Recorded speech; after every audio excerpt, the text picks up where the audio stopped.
What's going on, guys? Cygames has just informed us on the new patch coming out on October 29th, revealing some card balances. So first off here we have some buffs to old cards. First off we have Yggdrasil going down from a 7 mana 2/6 to a 6 mana 2/6. This is pretty good for Forest decks since Forest is seeing very little to no play right now in rotation. And Godsworn Alexiel going from 8 mana to 7 mana makes the card just that even better. Even though it's seeing play right now, it's just gonna see more play after. For some nerfs, finally we got the Arthur nerf. It's still gonna be very playable. You see it at 8 turn 8 instead of turn 7 now. Nice that they bumped up the stats, but right now there is no 7-drop playable in rotation for Swordcraft, so their turn 7s are going to be playing like a 3 and a 4 drop, which is pretty good. No strong and powerful turn 7. Same with Bloodcraft, their turn 7 play got nerfed. Darkbeast Bat went from 7 mana to 8 mana, which is pretty good.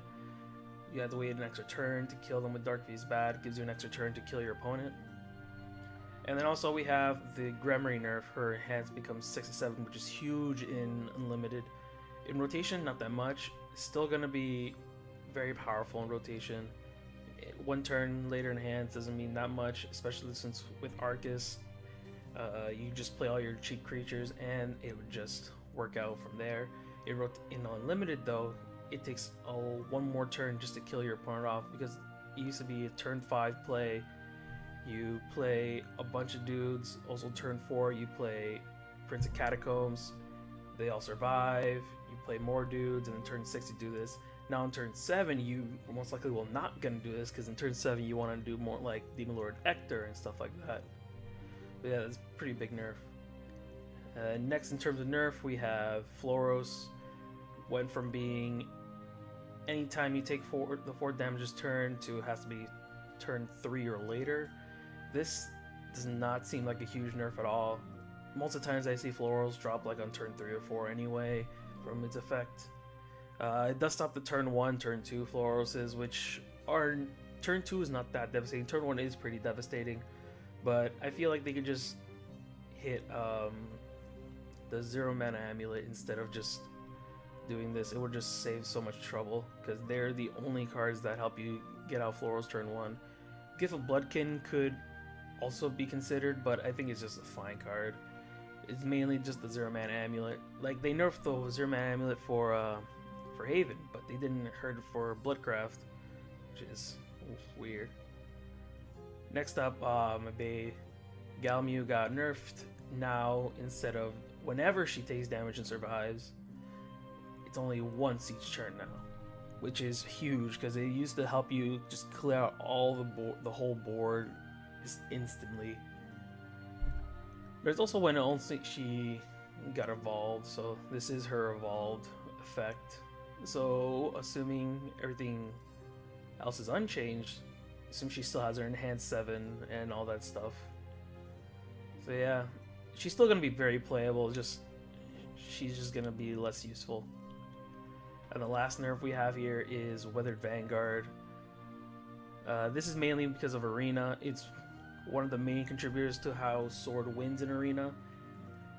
He changed from Enhanced 7 summon 3 Steelclad Knights to summon 3 Heavy Knights. So instead of summoning 3 2/2s, it summons 3 1/2s, which is very huge, especially since with the Arthur nerf, they need a new 7-drop in their curve.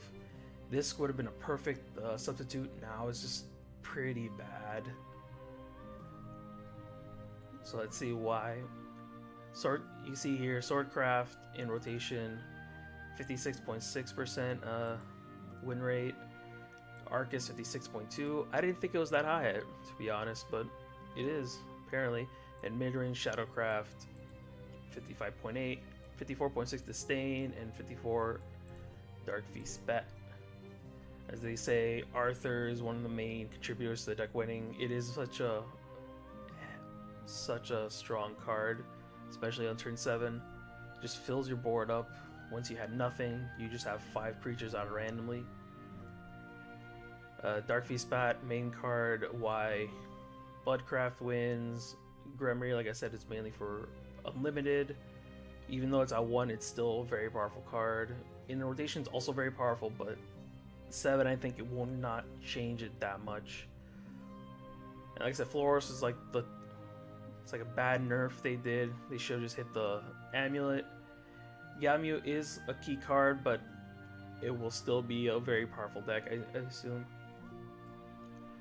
And it says here, by the Vanguard, contributed to all 57% of the Swordcraft wins since it's a bronze follower. And that's pretty much it. Next change is on November 25th.